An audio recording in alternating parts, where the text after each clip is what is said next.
بسم الله الرحمن الرحيم.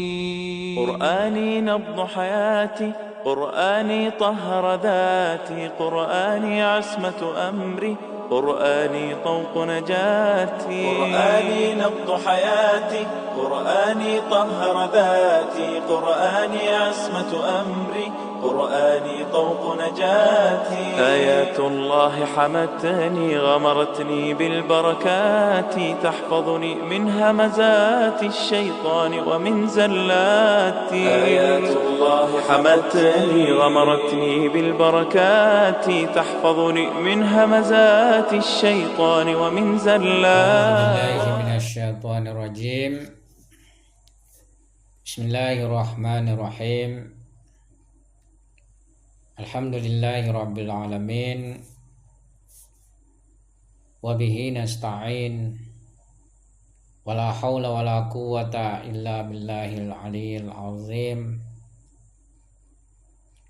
والصلاة والسلام على أشرف الأنبياء والمرسلين، وعلى آله الطيبين الطاهرين وأصحابه الميامين المنتجبين.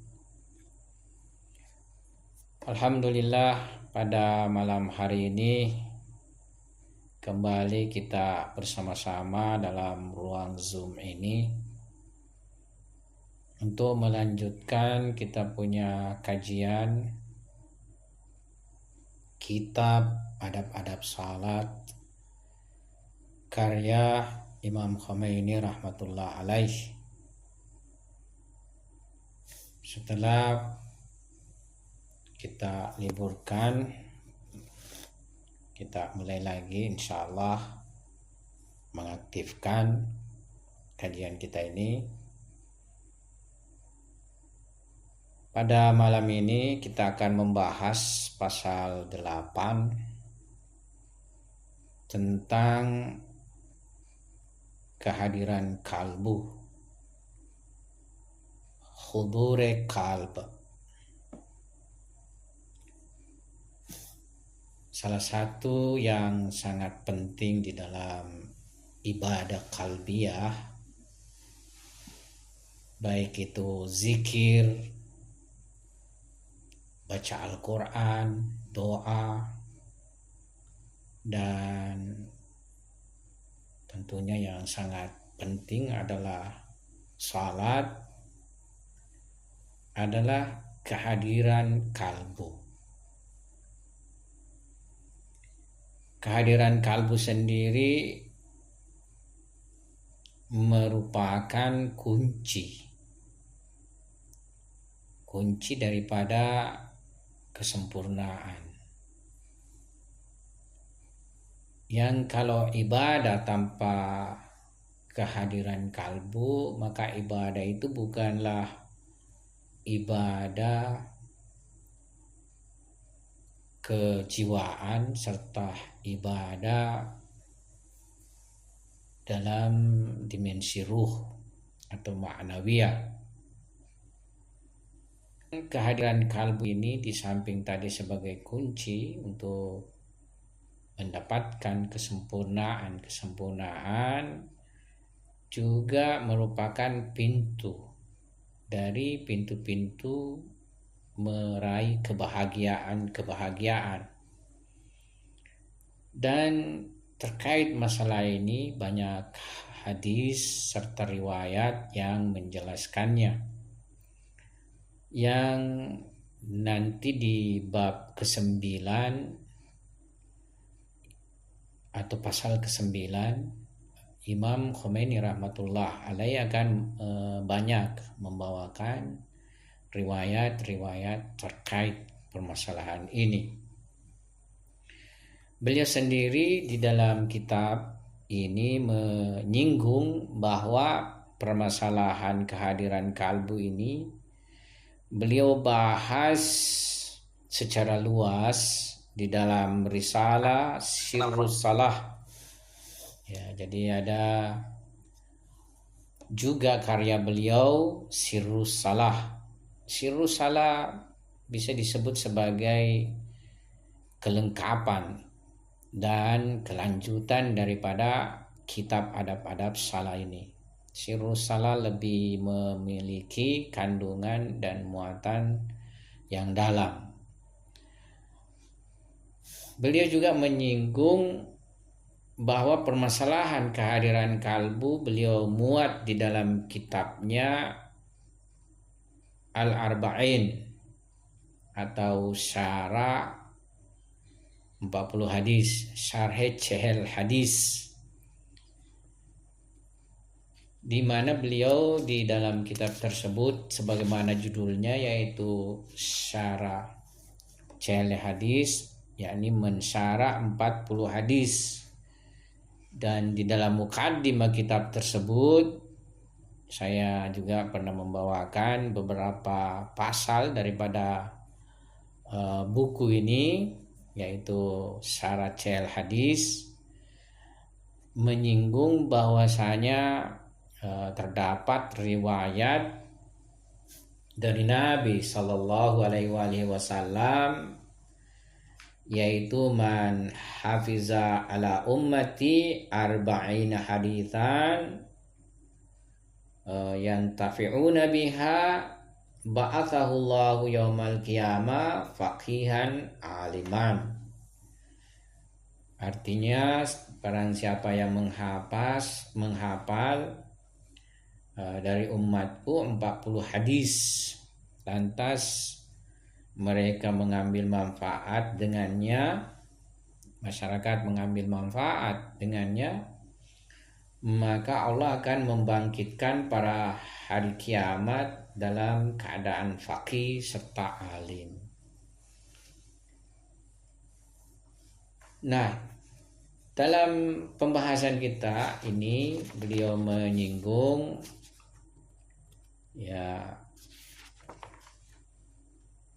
sebagaimana sudah disebutkan sebelumnya, ibadah-ibadah, manasik-manasik, zikir-zikir, wirid-wirid, serta tentunya ibadah-ibadah kalbiah lainnya, ia baru akan memberikan hasil yang sempurna kalau ia menjelmakan dalam bentuk surah niat kalb. Jadi ibadah itu menjelma dalam bentuk surah batiniyah kalb, bukan cuma surah lahiriah, tapi menjelma surah batiniyah kalb. Ini sebenarnya mempunyai latar belakang suatu pemikiran atau suatu dalil, baik itu dalil Qur'ani maupun dalil akal, bahwasanya ibadah ataupun amaliyah itu pada hakikatnya ia menjelma dalam ruh insan, menjasad, menjisim, tapi tentunya bukan jisim materi, bukan jisim seperti badan kita ini. Di sini menjisim misali, dia akan membentuk wajah misali bagi pelaku atau yang mengamalkannya,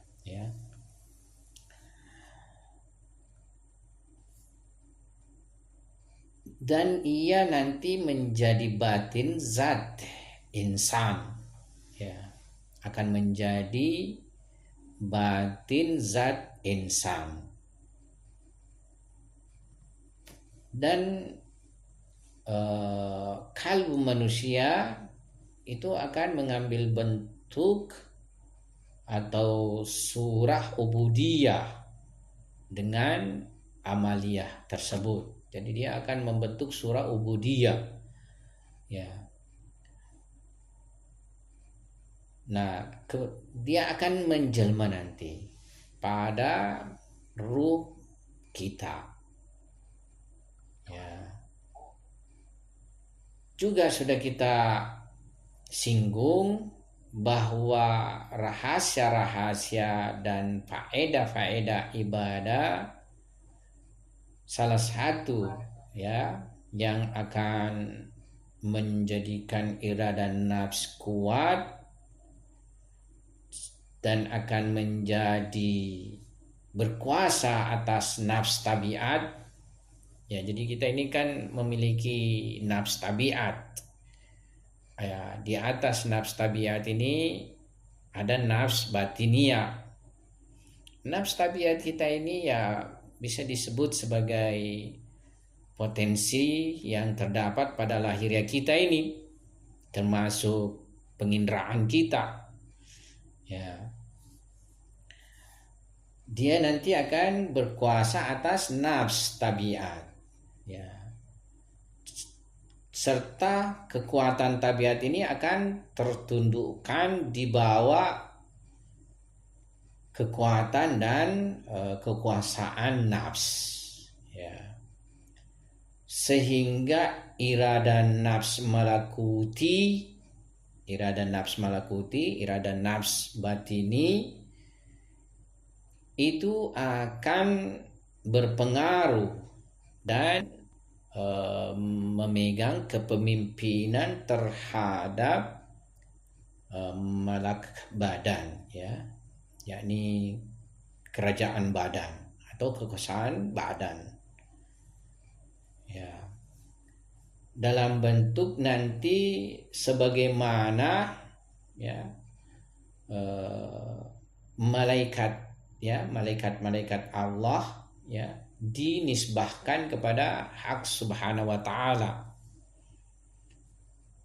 Malaikat-malaikat ini pada hakikatnya adalah kekuatan-kekuatan ya yang diberi wewenang oleh Allah subhanahu wa ta'ala di dalam menjalankan perbuatan dan iradah ilahi, ya.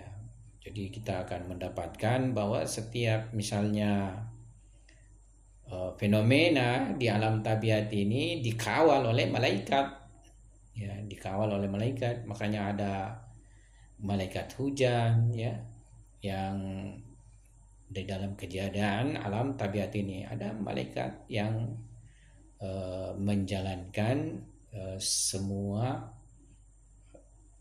irada dan perbuatan Tuhan di alam tabiat ini.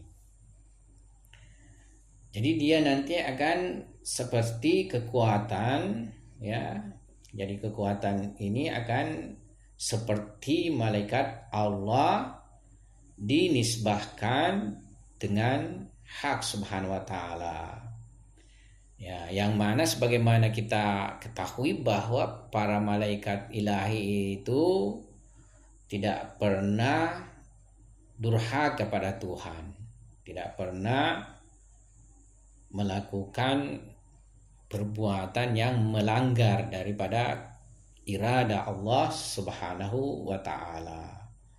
Ini kita bisa dapatkan penjelasan dalam surah At-Tahrim ayat 6, ya.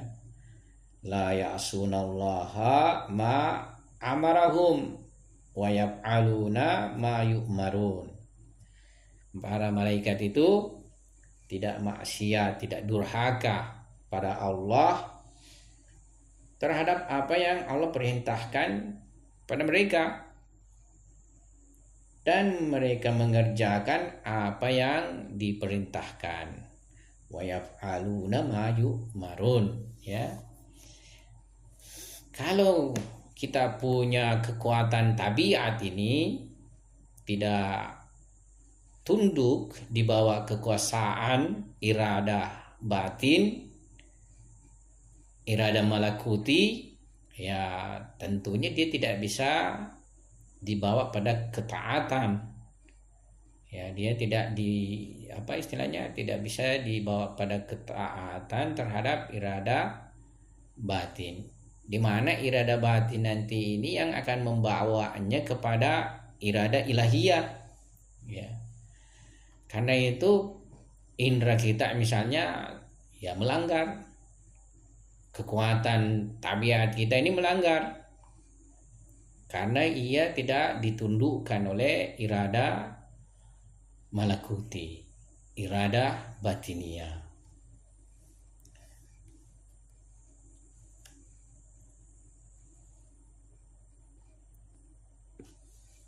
Nah, sekarang menurut beliau salah satu dari rahasia-rahasia ibadah dan faedah-faedah penting yang seluruhnya menjadi mukadimahnya adalah bahwa seluruh kekuasaan batin dan lahir itu mesti tunduk, ya, tunduk di bawah irada Allah. Jadi tadi ini kan mamlaka lahir dulu ini, ya. Jadi wilayah lahir ini dulu harus tunduk pada kekuasaan batin.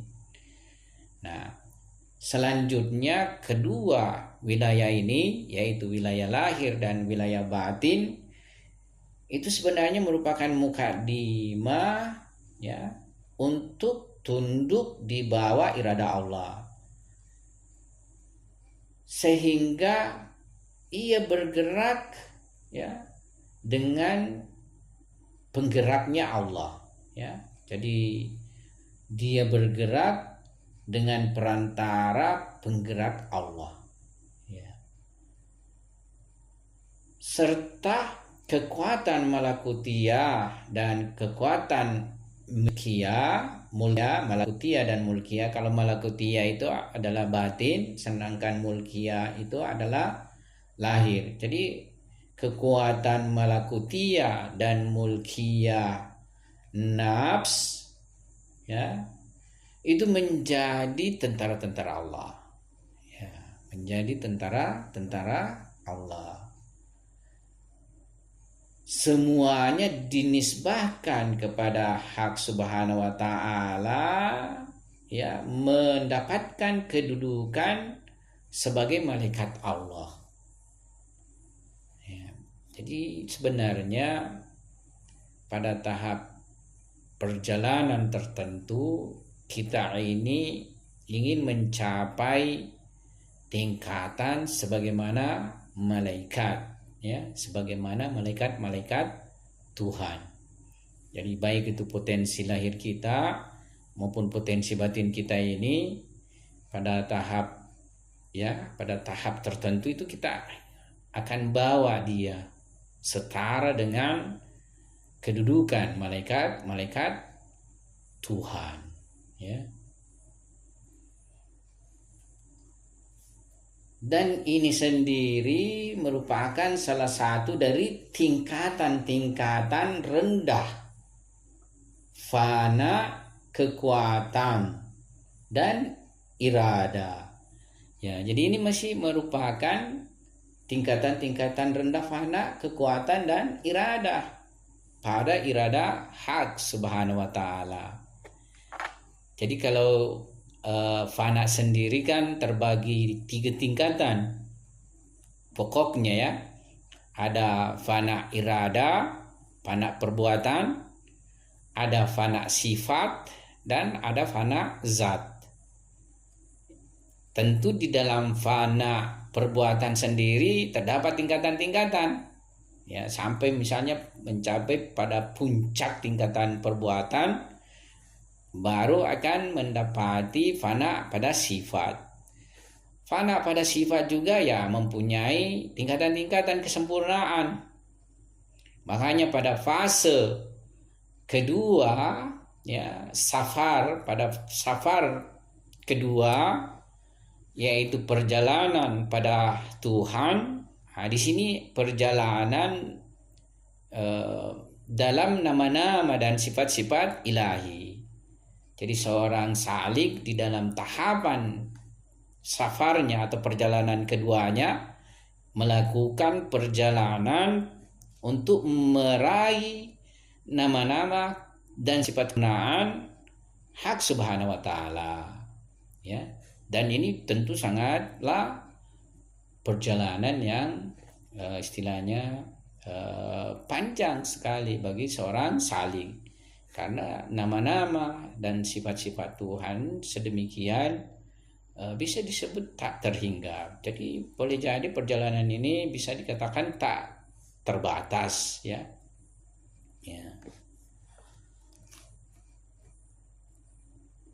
Lantas sedikit demi sedikit, ya, itu akan memunculkan hasil-hasil yang besar. Dan insan tabi'i tadi ini akan menjadi insan ilahi. Kita ini insan tabi'i. Selagi kita tidak melakukan perjalanan, ya sampai akhir pun kehidupan ini tetap insan tabi'i. Hanya dengan kita melakukan perjalanan kesempurnaan bisa mengubah diri jadi insan tabi'i. Insan tabi'i itu artinya insan materi. Kalau kita mau simpelkan, insan tabi'i itu adalah insan materi. Ya, bagaimana mengubah insan materi atau insan tabi'i ini menjadi insan ilahi, insan maknawi, ya. Dan ia akan mendapatkan, atau nafs ini akan mendapatkan keridaan ibadah kepada Allah Subhanahu wa Ta'ala.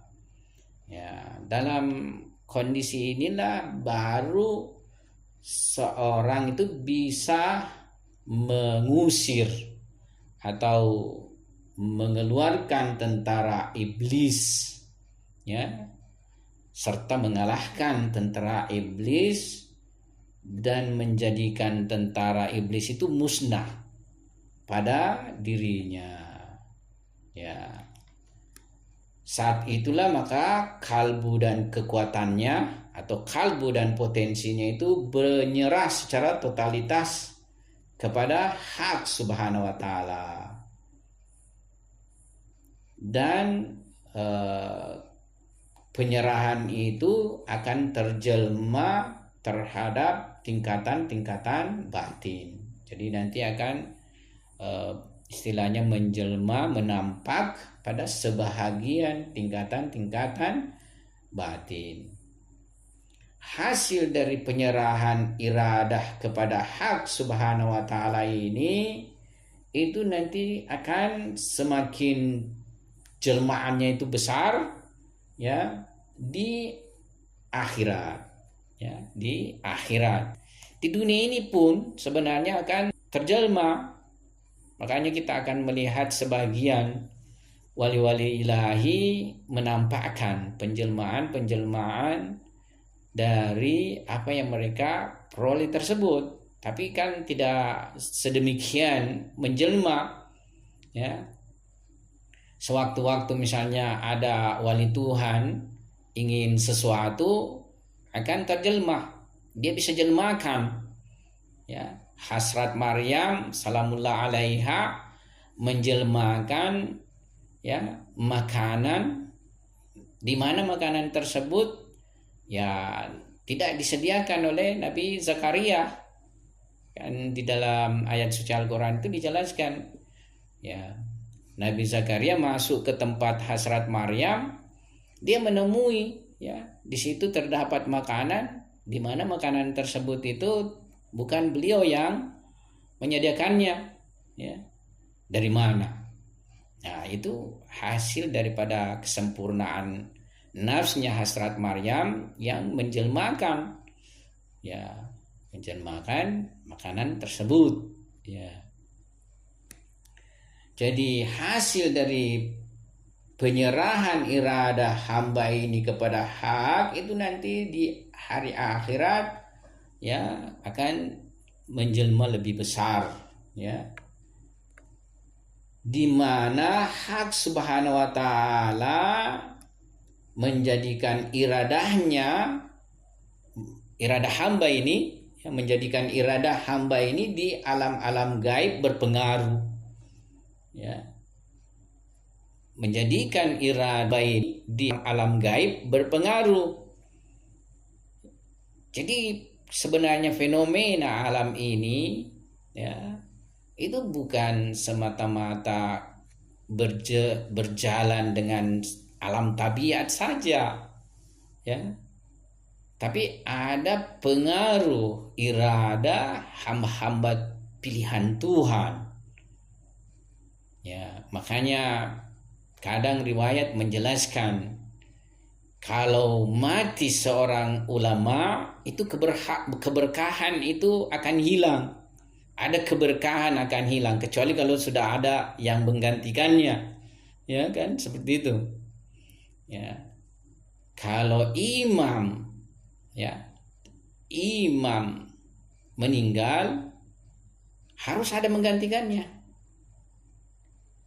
Karena kalau tidak ada menggantikannya, tidak ada yang memiliki kekuatan, ya, kekuatan di dalam kepengaturan alam ini. Ya, jadi irada insan kamil itu sangatlah menjadi faktor utama di dalam kepengaturan alam ini.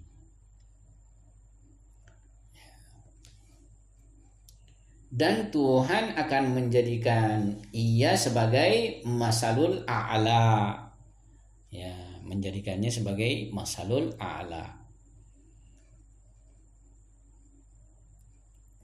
Dan sebagaimana zat suci Allah Subhanahu wa taala, apa saja yang ia kehendaki, ia ingin wujudkan, ya, dengan hanya irada,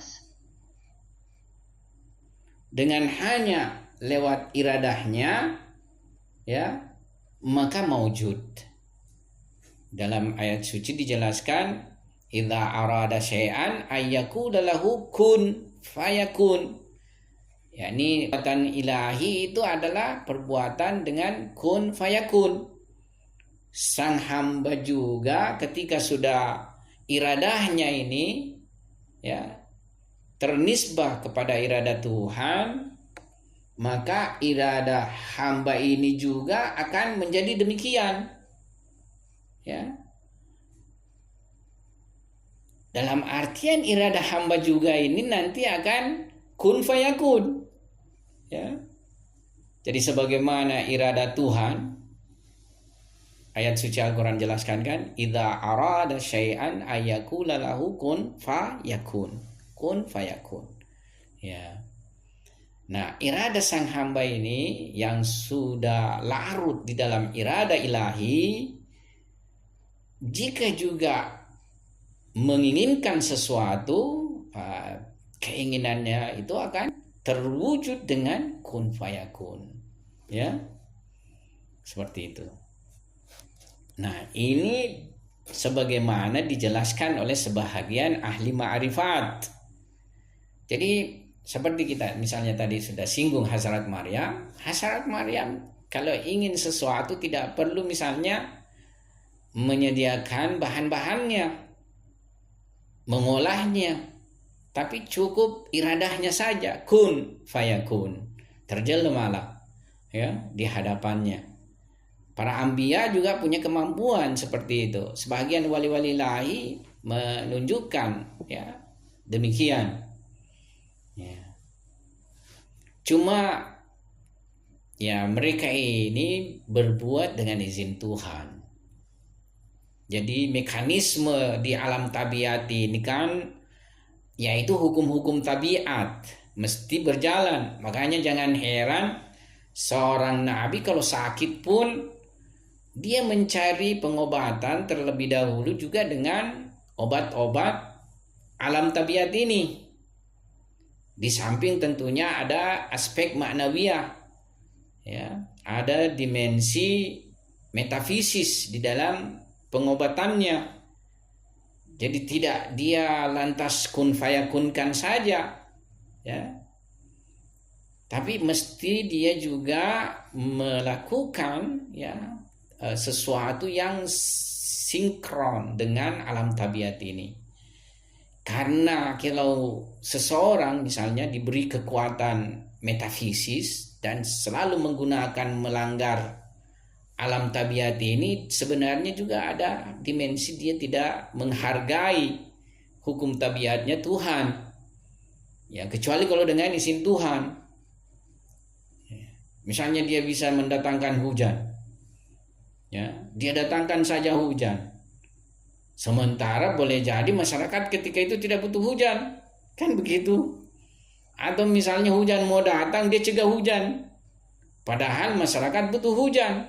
Jadi ini juga tidak boleh melakukan sesuatu yang berbenturan dengan alam tabiat ini. Karena Tuhan sendiri yang mengatur juga, ya, sebab-sebab daripada alam tabiat ini, ya. Karena itu tidak melulu itu misalnya seorang nabi atau wali Tuhan mengeluarkan hal-hal yang bersifat supranatural ini. Nah, tapi kalau nanti di akhirat, inilah hukum yang justru berlaku, ya. Di akhirat nanti inilah yang berlaku, yakni tidak lagi dengan perantara sebab-sebab materi, alam materi, tapi sebab-sebabnya ya ini tadi, yaitu kun fayakun itu yang terjadi, ya. Nah, sebagaimana juga sebahagian ahli ma'rifat meriwayatkan dari Rasulullah Sallallahu Alaihi Wasallam terkait tentang ahli surga, yang mana seorang malaikat datang di sisi mereka, lantas sesudah mendapatkan izin, ya, atau malaikat meminta izin sesudah mendapatkan, ya, dia pun masuk dan menyerahkan sebuah surat dari sisi Tuhan kepada mereka, ya. Nah, sesudah Tuhan menyampaikan salam kepada mereka, tentunya dalam surat itu, sesudah Tuhan menyampaikan salam kepada mereka, maksudnya ini penghuni surga, maka di dalam surat itu, ya, bagi setiap orang Tuhan berkata padanya, ya, Tuhan berkata kepadanya, mukhatab kepadanya, berbicara kepadanya, ya. Apa itu? Yaitu minal hayyil qayyum alladzi la yamut ilal hayyil qayyum alladzi la yamut. yakni dari yang hidup kekal, ya, dari yang hidup kekal, yakni Tuhan di sini yang pertama, alladzi la yamut, yang tidak mati, ilal hayyil qayyum alladzi la yamut, kepada yang hidup kekal yang, jadi sesudah kematian ini nanti hari akhirat tidak lagi ada kematian bagi penghuni surga, ya. Jadi Tuhan pun mengatakan kepadanya, minal hayyil qayyum alladzi la yamut ilal hayyil qayyum alladzi la yamut, dari yang hidup kekal yang tidak akan mati kepada yang hidup kekal yang tidak akan mati. Yang keduanya ini bagi manusia. Ya, amma ba'd, ya. Adapun sesudahnya, fa inni aqulu lisyai' kun fayakun. Nah, kata Tuhan, ya, sesungguhnya aku berkata pada sesuatu, kun fayakun, jadilah maka jadilah, ya. Wa qad ja'altuka taqulu lisyai' kun fayakun, dan sungguh aku menjadikanmu kamu berkata kepada sesuatu, kun fayakun, jadilah maka jadilah. Jadi di surga nanti manusia juga melakukan kun fayakun, ya. Kalau di alam sekarang ini, alam materi ini, sebagian, ya, yang memiliki makam di sisi Tuhan itu bisa melakukan kun fayakun, ya. Tetapi di sini kecil, ya. Jadi tingkat menjelmanya itu kecil. Dia harus mengikut kepada alam materi sendiri.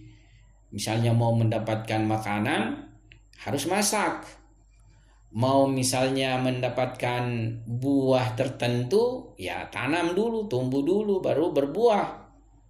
Ya, tidak boleh melakukan kun fayakun. Ya boleh dengan suatu kondisi tertentu yang bersifat diizinkan Allah Subhanahu wa taala. Ya. Karena kita juga tidak boleh, tadi itu yang saya sudah isyaratkan, ya di alam materi ini yang berlaku adalah hukum-hukum alam materi Tuhan. Kita harus mengikuti ini hukum Tuhan. Ya, tapi nanti di akhirat ya Tuhan sendiri yang sudah memperkenankan para penghuni surga melakukan apa istilahnya perbuatan kun fayakun. Jadi semuanya mekanisme adalah kun fayakun. Nah, faqala sallallahu alaihi di sini Rasulullah sallallahu alaihi wasallam berkata, "Fala yaqulu ahadum min ahlil jannah lisyaikun illa wa yakun." Maka tidak akan berkata salah seorang dari ahli surga kepada sesuatu jadilah, kecuali dia akan jadi. Ya. Jadi ini sultanah ilahiyah yang ia berikan kepada hambanya. Sultanah yakni kekuasaan ilahi. Ini kekuasaan ilahi dia berikan kepada hambanya.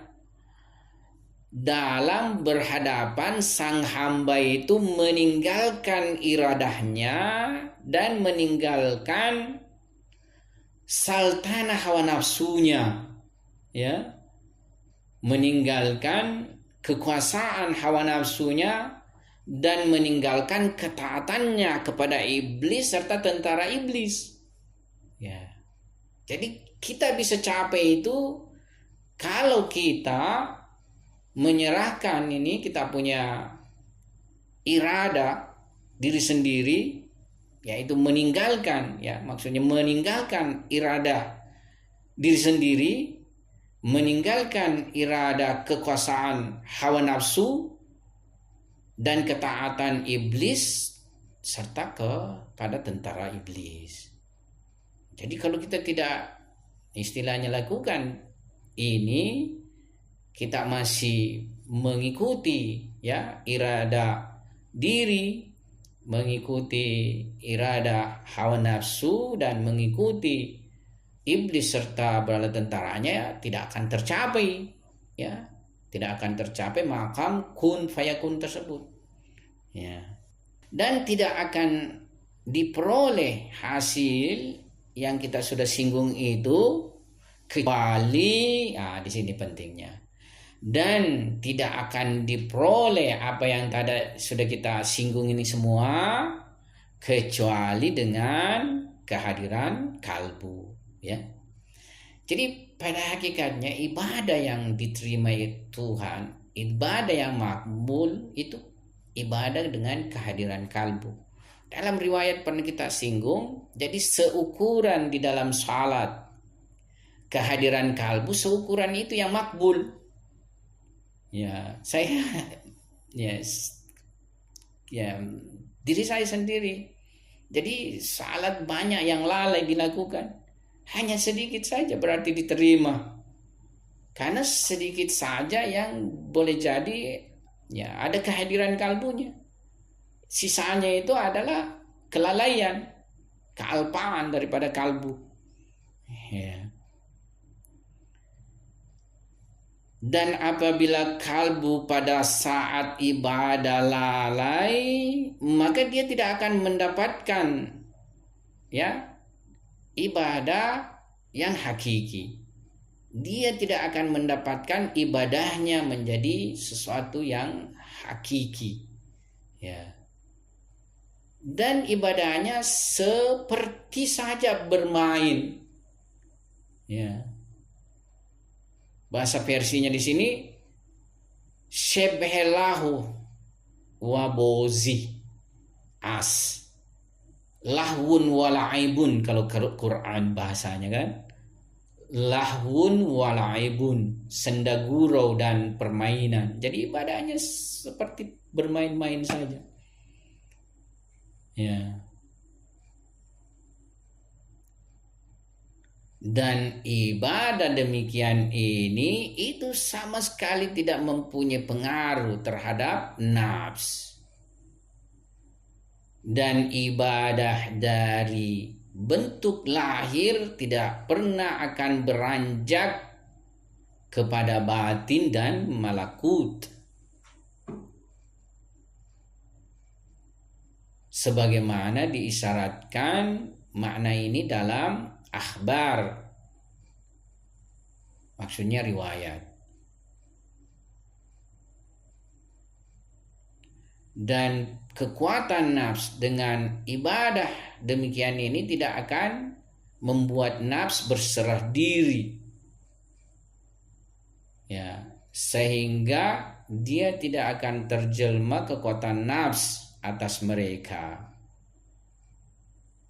Demikian pula kekuatan lahir dan batin tidak akan berserah kepada irada Allah, tidak akan tunduk, tidak akan taslim kepada irada Allah, dan kekuasaan tidak akan dibawa kibriya hak subhanahu wa ta'ala. Berdasarkan inilah maka kita lihat dalam diri kita ini, ya, sesudah melewati usia 40 tahun, 50 tahun, tetapi ibadah kita tidak memberi hasil, tidak mempunyai hasil, ya. Ibadah kita itu tidak punya asar, tidak punya pengaruh, ya. Bahkan sebaliknya, hari demi hari kalbu kita semakin gelap dan maksiat kekuatan kita pun semakin bertambah, yakni kekuatan lahir, ya.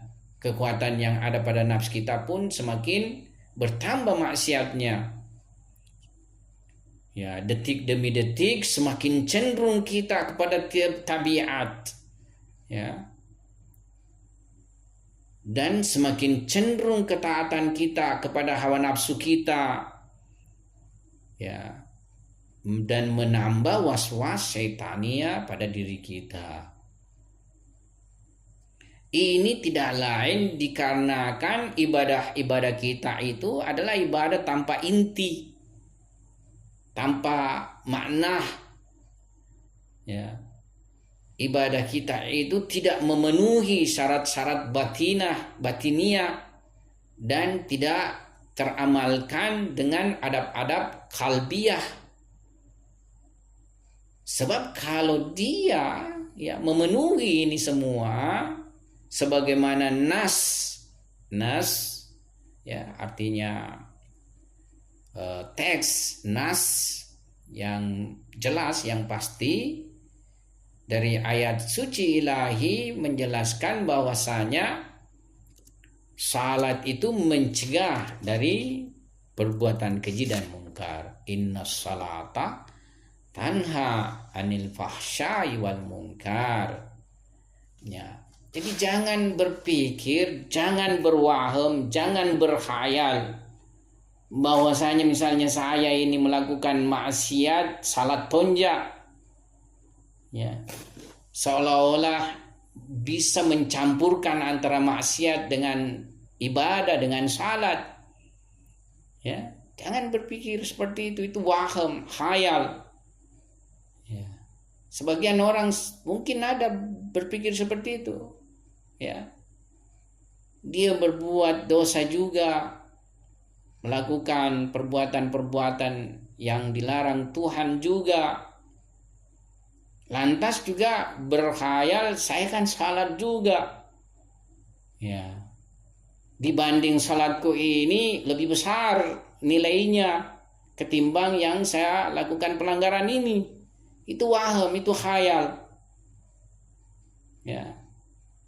Harus segera disadari, ya, bahwasanya salat itu akan membuat kita ini menjadi orang yang tidak melakukan maksiat.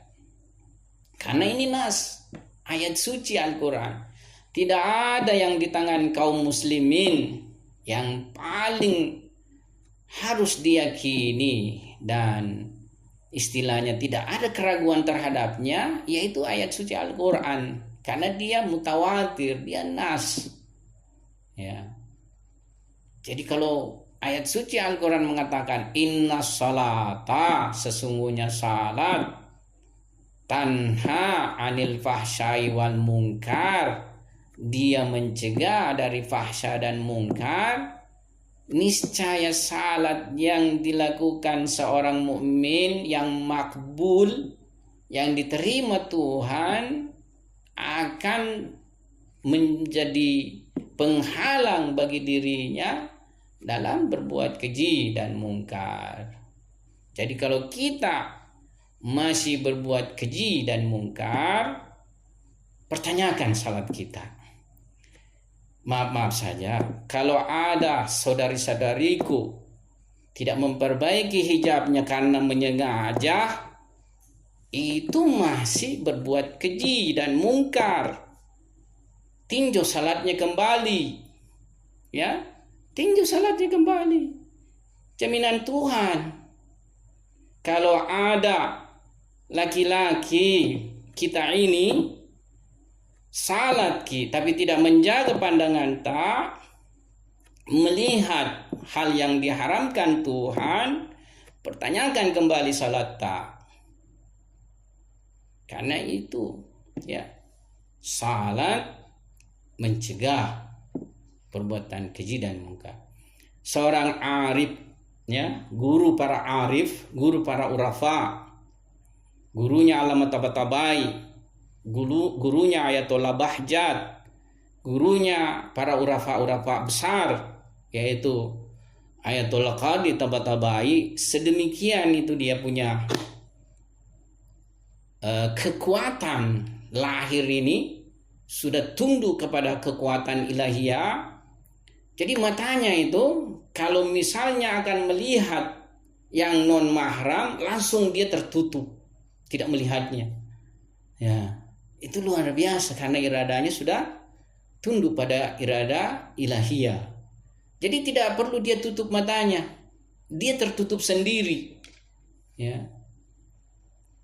Ya, jadi kita harus benar-benar koreksi ke diri kita ini. Salat kita ngaji ini adab-adab salat Imam Khomeini, bisa tidak kita sempurnakan salat kita sehingga nas Quran yang mengatakan sesungguhnya salat mencegah perbuatan keji dan mungkar terrealisasi di dalam kehidupan kita. Ya, apalagi kalau masih ada irada kita yang melawan larangan ilahi, artinya menyengaja, ya. Bukan misalnya seperti kita ini misalnya kan tidak mau melihat sesuatu yang diharamkan Tuhan tapi terlihat. Ya. Kenapa? Karena demikianlah kondisi. Tidak mau misalnya mendengar sesuatu yang dilarang Tuhan tapi terdengar. Ya. Tapi menyengaja. Sudah paham hijab seperti ini yang baik tapi menyengaja tidak mau melakukan. Ya, ini saudara-saudariku ini, ya. Bagaimana? Mari kita tinjau perjalanan kita ini sudah panjang, ya. Kajian kita sudah banyak. Tapi mengapa kita tidak mengubah?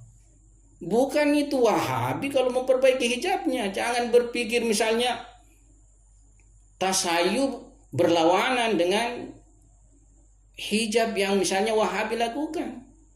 Tidak.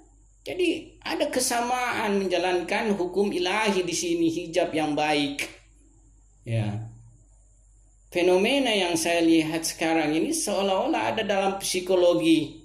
Kita punya komunitas, kalau kita tasayu tidak boleh sama hijabnya dengan Wahabi misalnya yang lebih rapi.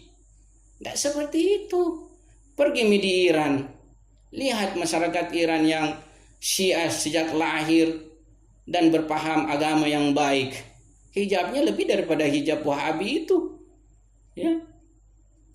Hijabnya lebih daripada hijab Wahabi, ya. Syiah Irak, Syiah Lebanon misalnya, ada memang mereka Syiah, tapi ya tidak menjaga juga hijabnya. Orang Iran, orang Irak, orang Lebanon, ada orang Suriah, ya, ada memang. Salah seorang marja taklid besar, ya, sesama dengan Imam Khomeini, yaitu Ayatullah Khawi, itu mewajibkan pakai cadar perempuan, mewajibkan pakai cadar perempuan. Yang kemudian Ayatollah Sistani hari ini mensunahkan perempuan pakai cadar. Tidak mewajibkan tapi mensunahkan. Dan para pengikut Ayatollah Sistani itu di Pakistan, karena banyak juga di Pakistan atau di Irak sebagian, itu pakai cadar. Ya. Jadi jangan persepsi kalau pakai cadar menyamai Wahabi, enggak. Atau misalnya berhijab dengan baik menyamai Wahabi, tidak. Hari ini mari kita ini punya masyarakat tasayu, pria, laki-laki, ya, perempuan. Ada konsep hijab Islam ini harus kita hidupkan di tengah kita semua. Ya. Jadi ini tadi kita jelaskan, ya, bahwa ya larangan-larangan suri lahiri ini, ya, kalau kita tidak tinggalkan, ya, kita tinggalkan, maka dia tidak bisa terjelma di dalam batin. Demikian pula perintah-perintah lahir ini. Jadi harus kita tundukkan lahirnya kita ini pada perintah Tuhan, juga larangan Tuhan kita harus tundukkan diri kita ini meninggalkannya, baru dia terjelma kepada batin. Ketika sudah terjelma kepada batin, nanti batin ini membawa untuk terjelma kepada iradah Tuhan. Jadi kita tidak mempunyai lagi iradah. Ya.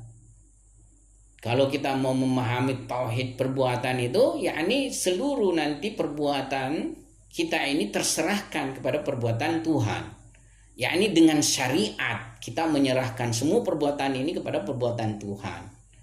Nah, dengan inilah baru bisa muncul nanti irada kun fayakun itu. Ya, di dunia ini ada yang meraih irada kun fayakun, seperti misalnya Ayatollah Qadi Tabatabai yang tadi kita singgung itu. Ayatollah Qadi Tabatabai pernah berjalan dengan seorang muridnya, tiba-tiba ada ular, ya, ular yang menjulur, yang mendatangi besar. Beliau mengatakan saja mut. Apa itu mut? Matilah. Langsung mati ularnya. Kemudian beliau dengan tenang berjalan, muridnya ini berpikir macam-macam, apa betul ularnya mati? Ya, menurut kisah itu setelah sampai ia bersama Ayatollah Qadi di tempat tujuan, kemudian Ayatollah Qadi berpisah dengannya, dia kembali lagi pergi lihat itu ular. Mati betulkah ini ular tadi? Ya, ternyata mati betul. Hanya dengan kun fayakun, mut, matilah. Ya. Karena iradahnya sudah tunduk pada iradah Tuhan, ya. Jadi ia telah menjelmakan nama Tuhan yang terjelma pada dirinya, yaitu mumit, mematikan. Ya, Nabi Isa alaihissalam sudah terjelma nama ilahi pada dirinya, yaitu muhyi, menghidupkan, dia menghidupkan orang mati. Ya, tentu jarak, ya, dari mereka ini sangat jauh dengan kita. Kita ini masih pada lumpur tabiat, pada irada hawa nafsu, pada irada tabiat kita ini. Ya, jadi demikianlah bahwasanya jika semua ini bisa kita realisasikan, maka kita lagi tidak akan bermaksiat pada Tuhan. Kenapa? Salat itu tentunya bukan lahirnya yang mencegah kita dalam perbuatan keji dan mungkar, tapi melakutinya menjadi pencegah bagi kita dalam berbuat keji dan mungkar, sehingga ya lambat laun itu malah kita sama sekali tidak punya lagi keinginan. Ya, kalau sekarang mungkin masih sangat besar keinginan kita untuk berbuat keji dan mungkar.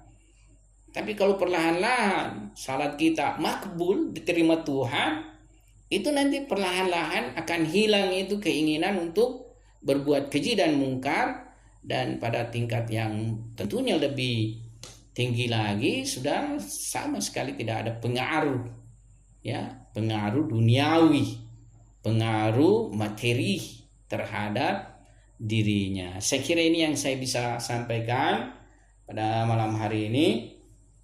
Ya, masih ada sebenarnya sambungannya, tapi intinya sudah kita bahas. Ya, bagi mereka yang istilahnya tidak menapaki perjalanan ini, nanti di akhirat ya akan menjadi orang yang menyesal, sebagaimana ayat suci Al-Qur'an ya mengisyaratkan wa anzirhum yaumal hasrati idz qudiyal amr, ya, dan peringatkanlah mereka hari penyesalan, ya, karena telah berlalulah perkara, ya. Atau di dalam ayat yang lain, ya hasrata ala ma farrattu fi jambillah, ya, wahai betapa menyesalnya, ya, saya menjadi orang yang lalai, atau saya telah lalai di dalam menjalankan perintah-perintah Allah Subhanahu wa taala.